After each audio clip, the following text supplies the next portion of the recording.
দেখুন মটন একদম আমাদের রেডি হয়ে গেছে।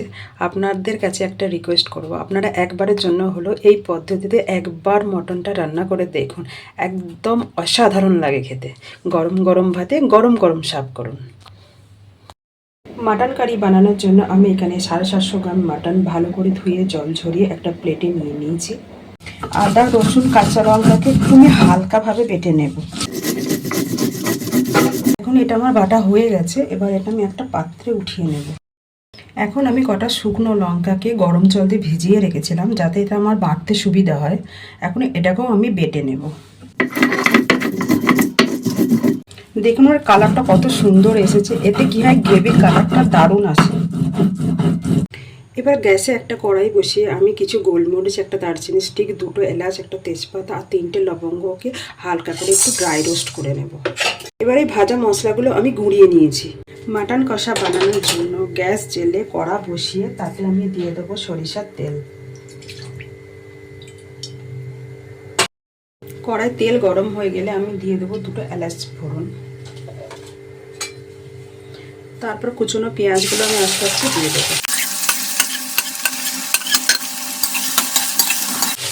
ভালো করে পেঁয়াজটা আমি তেলের সাথে মিশিয়ে নেব। পেঁয়াজটা আমাদের ভাজা হচ্ছে, এই সময় আমি এতে কিছু খাসির চর্বি দিয়ে দেবো। পেঁয়াজটা ততক্ষণ ভাজা করবো যতক্ষণ পেঁয়াজের রঙটা হালকা গোল্ডেন ব্রাউন না হয়ে যায়। দেখুন পেঁয়াজটা আমাদের হালকা গোল্ডেন ব্রাউন হয়ে গেছে। এখন আমি যে আদা রসুন আর কাঁচা লঙ্কার পেস্টটা বানিয়ে রেখেছিলাম সেটা দিয়ে দেবো। মশলাটা ভালোভাবে কষিয়ে নেওয়ার পর এর মধ্যে আমি মাটনগুলো দিয়ে দেব। ভালো করে একবার মিশিয়ে নেব। যতক্ষণ মাটনটা ভাজতে থাকবে ততক্ষণ মাটনের কালারটা চেঞ্জ হয়ে যাবে। মাটনের কালারটা এবার চেঞ্জ হয়ে এসেছে। এখন আমি এর মধ্যে দিয়ে দেবো কুচনো টমেটো দিয়ে ভালো করে মিশিয়ে নেব। যেহেতু টমাটো দিয়েছি এবার এর মধ্যে আমি দেবো লবণ। লবণটা দিলে কী হয়, টমেটোর মধ্যে যে জলটা থাকে সেটা বেরিয়ে যায়। টমেটোটা দিয়ে আমি মাংসটা ততক্ষণ কষাবো যতক্ষণে টমেটোর কাঁচা গন্ধটা বেরিয়ে না যায়। এবার যে আমি লাল লঙ্কার পেস্টটা বানিয়ে রেখেছিলাম ওটা দিয়ে দেবো। এখন আমি দিয়ে দেবো 1/2 টিস্পুন হলুদ গুঁড়ো, 1 টিস্পুন ধনিয়া গুঁড়ো আর অল্প একটু কাশ্মীরি লাল লঙ্কার গুঁড়ো। যেহেতু আগে আমি শুকনো লঙ্কার পেস্ট দিয়েছি তাই লঙ্কা গুঁড়োটা আমি একটু অল্প দিলাম।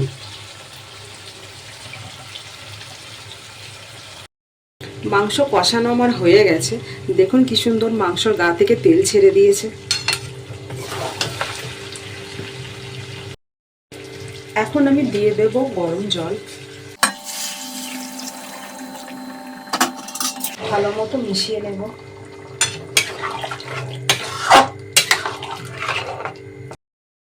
এর মধ্যে আমি এবার দিয়ে দেব 2 চামচ ফেটানো দই। দইটা দেওয়ার সময় এটা খেয়াল রাখবেন গ্যাসের ফ্লেমটা যেন হালকা থাকে। গ্যাসের ফ্লেম যদি বেশি থাকে তাহলে দইটা ফেটে যাওয়ার একটা ভয় থাকে। ভালো করে একবার মিশিয়ে নেব। এখন গ্রেভির কালারটা দেখুন, জাস্ট অসাম লাগছে। এই সময় আমি এর মধ্যে চর্বিগুলো অল্প অল্প করে দিয়ে দেব। এখন মাংসটা সিদ্ধ হওয়ার জন্য আমি এটাকে ঢাকনা চাপা দিয়ে দেব। একবার ঢাকনা খুলে দেখে নেব। ওয়াও, মাটন আমাদের প্রায় সিদ্ধ হয়ে গেছে। এখন আগে থেকে গুঁড়ো করা যে ভাজা মশলাটা আমি করে রেখেছিলাম সেটাই ওপর থেকে ছড়িয়ে দেব।